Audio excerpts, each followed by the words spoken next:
KFSR and CMAC present the Central Valley Ledger, a public affairs program featuring stories from all over the Central Valley with Sevag Tateosian, 90.7 KFSR.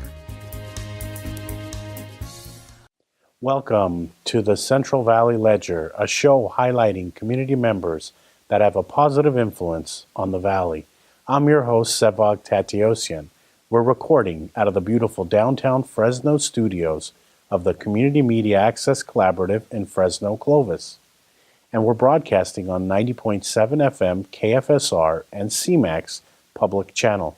In this edition of the Central Valley Ledger, we'll be talking to Clovis City Council member Vong Mouanoutoua. Welcome to the program. Welcome, Sevag. Thanks for having me. You've been around the political circle for a long time. Before we talk about your political career, which I followed, by the way, I'm excited that you're elected on the Clovis City Council. Tell us a little bit about yourself. You have an interesting background. Yes, we were actually refugees from Laos. We came in '76. My father took 9 of us, 4 boys at that time and five girls.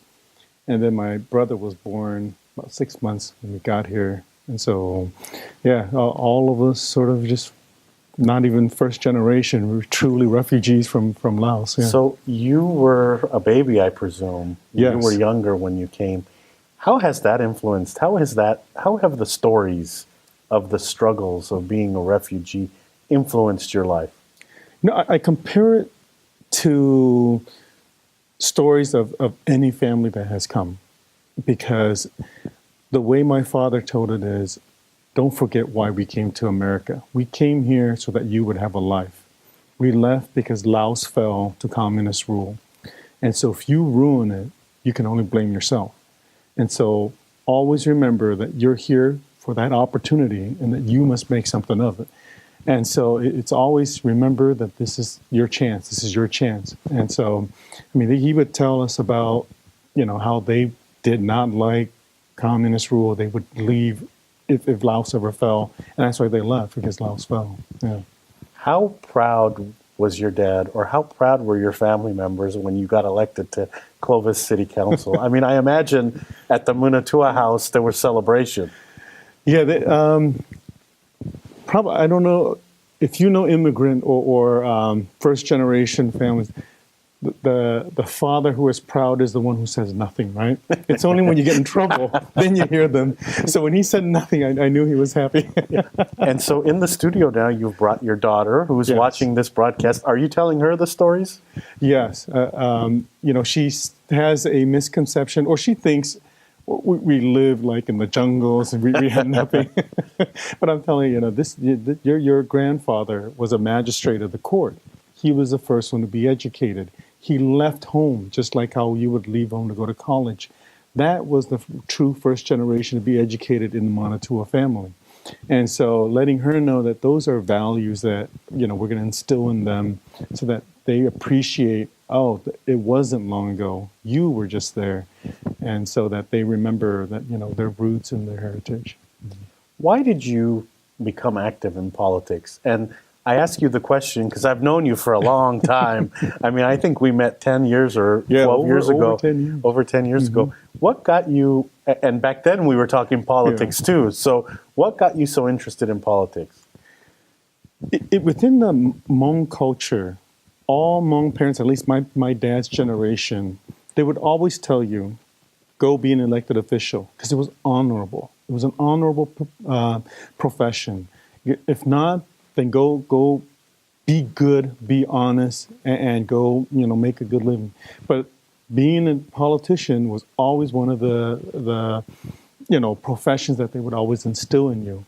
And when we got here, you didn't hear it as much, but that was instilled in all of us. I remember when we were sitting down, 5 uncles, just remember my dad had 4 brothers, would sit all of us down and they would go down one by one, the oldest to the youngest, and they would just ask, what's your GPA? What are you studying? And if you heard someone say, like a singer, they would get lectured. If someone said 2.8, they would get lectured. So when it came to us, it was always doctor, lawyer, 4.0. And so, education and just succeeding was just always instilled in all of us. We have a lot of Hmong Americans in the Valley. Yeah. Talk about the hospitality of the Hmong people. And I ask you the question because I know the answer. I have friends that are Hmong, and every time it seems like we're eating and drinking food together. Yeah. I think communing together is such a big and important part. Back in Laos, if you came to visit me and you did not get a glass of water, a meal, and if you couldn't stay for the meal, if I didn't pack a full lunch for you on your way out, you would never come back. You would go, that family did not know how to treat its guests. And my sons and daughters would suffer because then they would probably have no one coming to marry them. And so it was just a part of someone is coming to see you. Make them feel at home, and you feed them, and you allow them to stay in your home if they wanted to as well. Your story, it's such a common story of the different diverse communities in the Valley. Did that help you, you think? Of course, especially, like Chinese Americans, to even the Armenians. If you just look at their history, you saw that the immigrants really brought a different flavor of freedom, a different flavor of what the American dream was. And I think we all added to make it even more beautiful. I know it was the Italians and the Germans, they started first, but all of us who came afterwards still offered something and painted a more beautiful picture of what America is. So tell us about the campaign. How did you run your campaign? Hard work, other than that? I think the time on the Planning Commission really helped. If you didn't know, no one challenged me because there were 2 open seats. I went for the 4-year seat. Lynn was already in her 4-year seat, and there was a 2-year seat, and everybody else pulled papers for the 2-year seat. So if you have no challengers, that's the ideal. Yeah, that's a perfect setup to win. But the other, you have to get to know people. You have to be willing to go meet the constituents and just listen. And so that way you can address the issues and share your ideas on how to solve the issues, even in Clovis. Tell us about the community of Clovis. I mean, it's sought after. A lot of people say, Clovis is a great town. And so I'm playing a little instigator here. Is Clovis a great town? Oh, Clovis is a super town. I mean, it's been voted as the #1 city to raise a young family, to start a family. It's been voted the safest city in the Valley 4 or 5 years in a row now. And so we pride ourselves in that. If you are ever in Clovis, you'll see the difference with regards to the response time for just public service calls, safety calls, fire, police.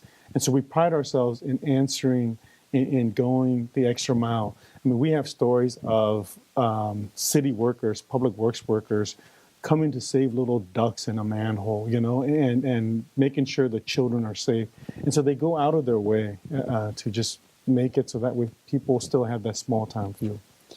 So there's a lot of people who want to run for office. What advice would you give them? I would say, know who you really are. Know who you are and what you stand for. And that doesn't matter if you are, right, left, center. As long as you know who you are, the people will then stand up and support you. But if you try to be, someone for everyone, I think in the end, you'll lose yourself and you'll most likely lose everything. And so just be who you are. And if the community, sees that that's what they need, they will vote you in.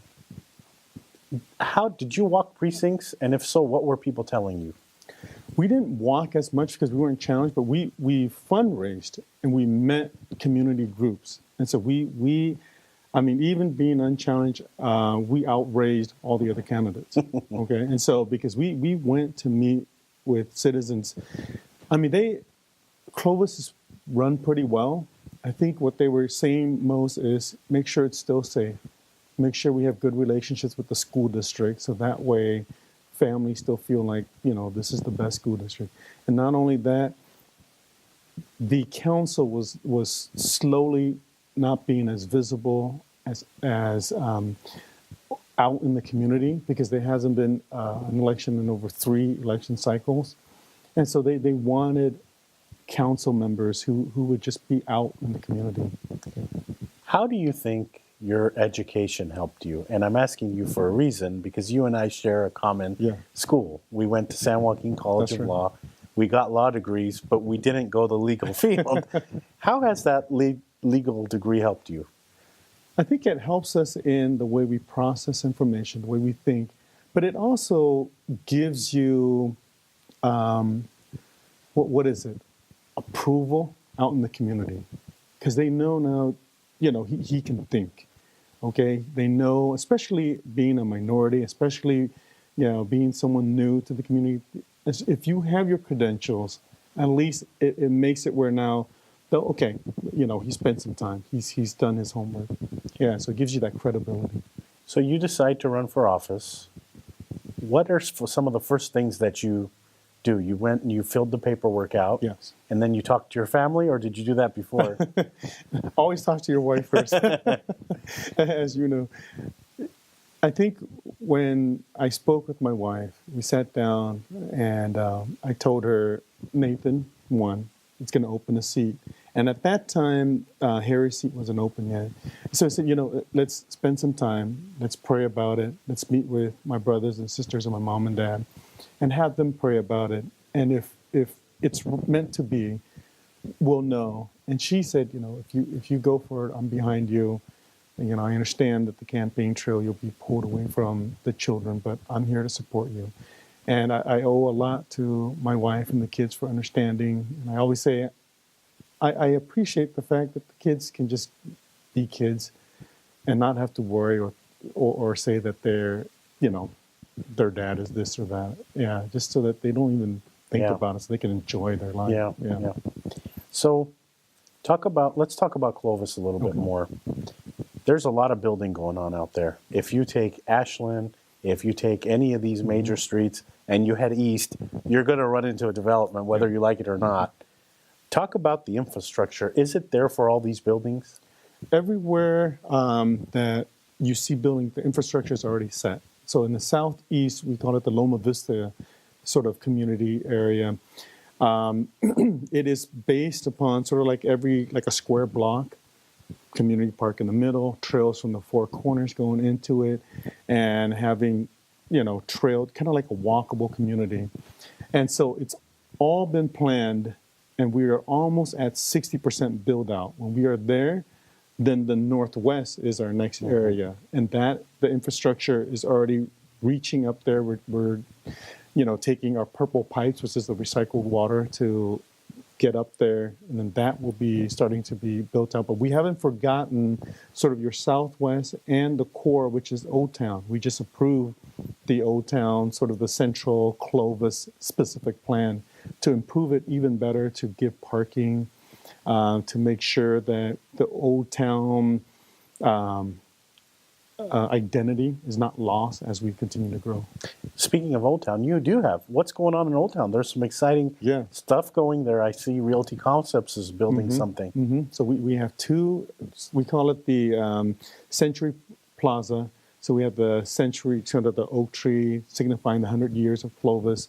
We have 2 3-story buildings going up right there. And so we're trying to make it so it's a sort of a small business hub. Even prices, those who bought, prices there are going off the charts with regards to owning property. And we're beautifying the entire Old Town, making it bikeable, getting parking so that way people can cross easily across Clovis Avenue. And then the museum is going to go there, and then the library, and so the senior center. So everything is really booming.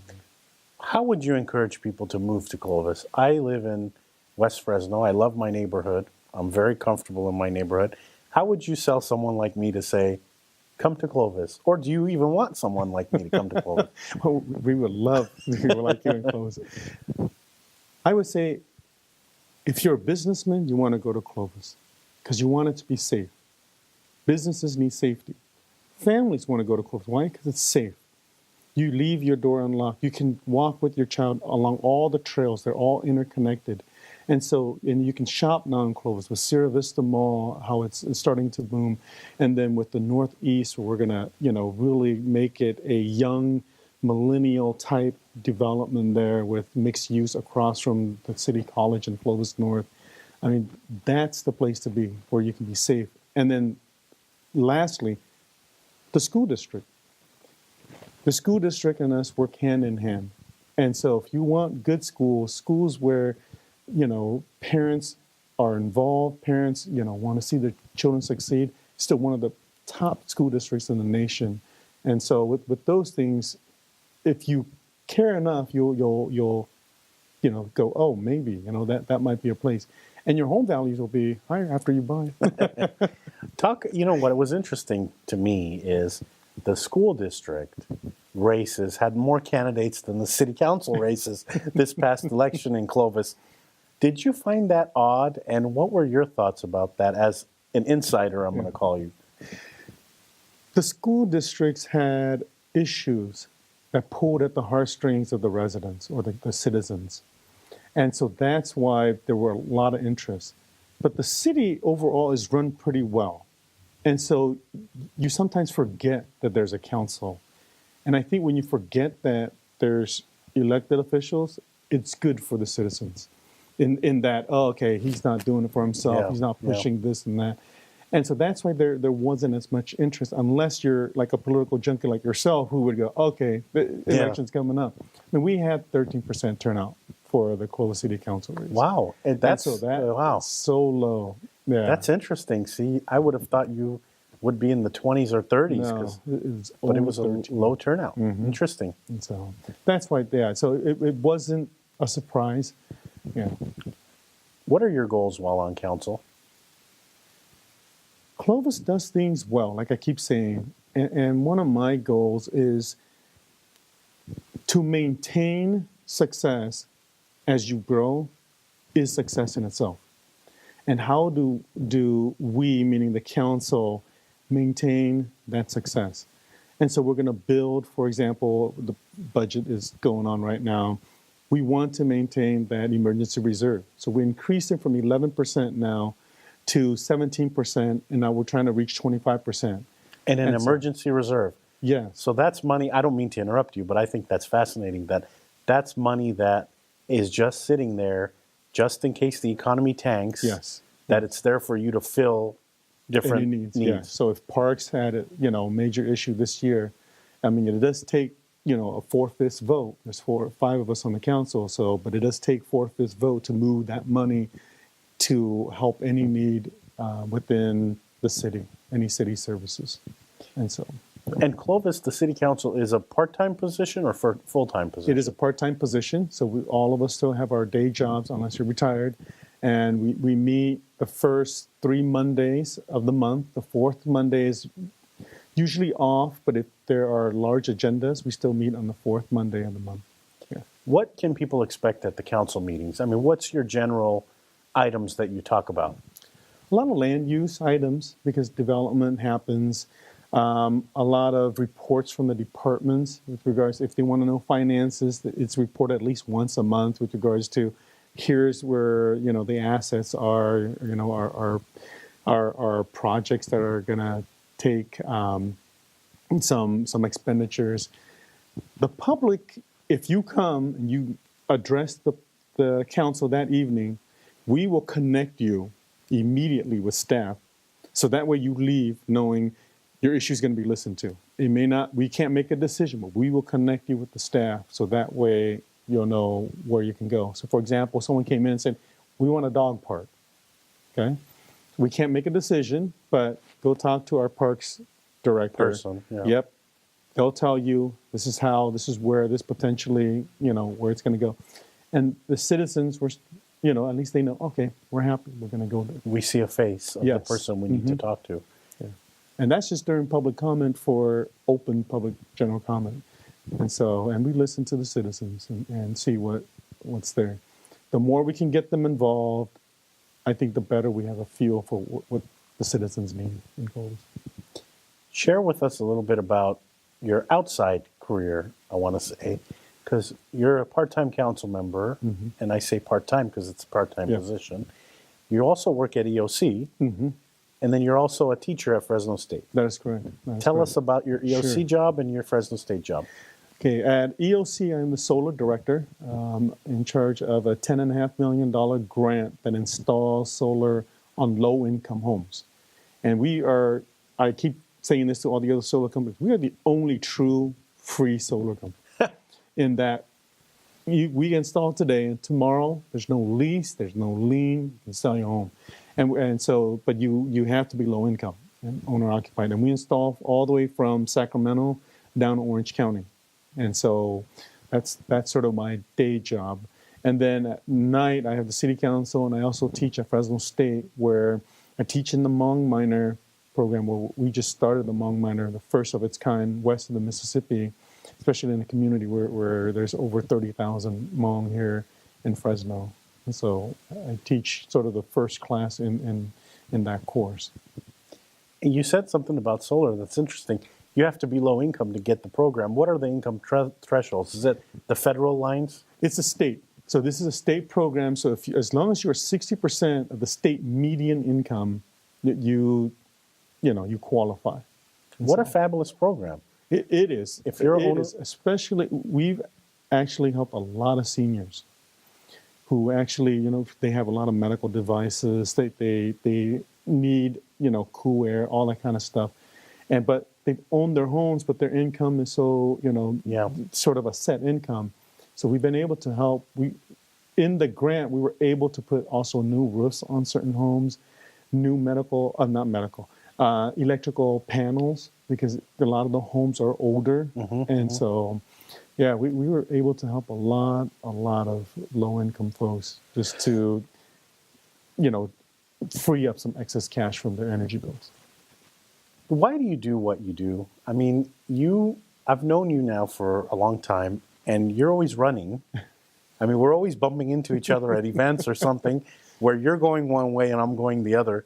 What is it that drives you? Why do you keep doing what you're doing? Like tonight, we're in the studio, and so you could be at home enjoying, whatever it is you do at home.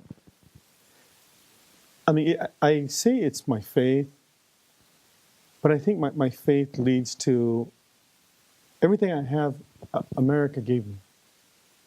This nation gave me everything that I own, anything on paper, my degree, the car I drive, the phone I use. America gave me all that. And I think others can have that. And it's time to always, once you get it, you want to give back. There's no greater satisfaction. It's not the paycheck. It's the smile of the family that you just helped. It's, the kid who goes, oh, thanks for volunteering. It's, the person who just, even if they don't say thank you, you lifted up their day. And so that makes it worth it. And so if we keep that, then that truly is what the American dream is, just that you give someone hope and you give them an opportunity because it was given to me. So we're running out of time this week on the program. Share with us a little bit about water. Water has been in the news for a very long time. We've heard about, certain communities having issues with water. Do you know about Clovis and the water? Do we have an issue with water in Clovis? Overall, Clovis is planned very well. And so I want to commend Harry Armstrong and his leadership all these years, and also the previous council, because we have water banking. We work well with Fresno Irrigation District. We have the water recycling plant.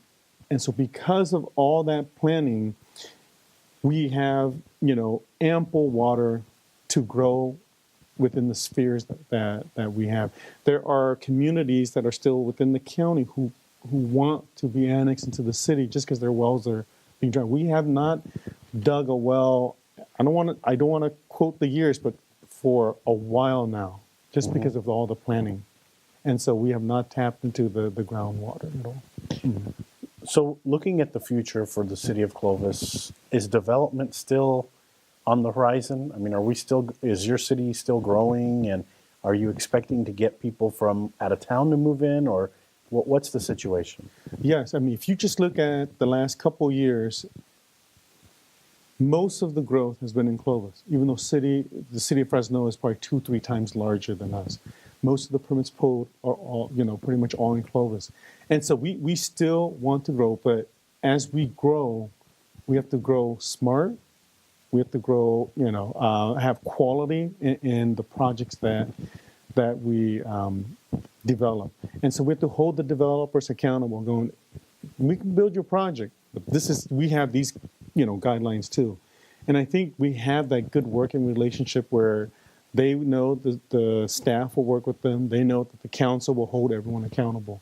And so we look, for Clovis to grow, but grow in a very smart way, grow in a plan, plan manner in which, goes according to our general plan and the specific plans. Share with us how people can find out more information about the city of Clovis. They can go to our website. If not, then just call us directly. Reach out to us. But on the website, they'll have all of our contact numbers. They have all the departments. And if you email the departments or whatever you need, you'll get a response right away. And then we also have apps now. So if you need anything with whether it's police or services, we respond pretty quickly. Sometimes people will run a campaign and they'll be unsuccessful, and that'll kind of break their heart. Mm-hmm. We've seen it over and over again where you have great candidates that will run, they get heartbroken, and they don't do it again. Briefly, what advice would you give someone who's run a campaign and it's been unsuccessful? I've always been encouraged by Abraham Lincoln, the Ronald Reagans, and everyone who's lost.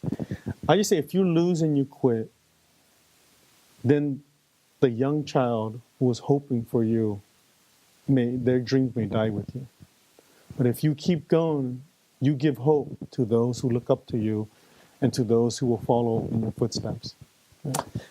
Vong, thank you so much for being here. Councilmember Vong Mouanoutoua. Thank you, Sevag. You're welcome. Pleasure. That's a wrap for this edition of the Central Valley Ledger. You can watch more episodes of the Central Valley Ledger on CMAC's channels Xfinity 93, Uverse 99, or on CMAC's website, www.cmac.tv. You can listen to episodes of the Central Valley Ledger on 90.7 FM KFSR Fresno. Thanks to the volunteer crew that made this production possible. To become a volunteer, visit CMAC's website and click on the Members tab. Thanks again to our guest, Clovis City Council member Vong Mouanoutoua, and thank you for joining us. We'll see you next week on a new edition.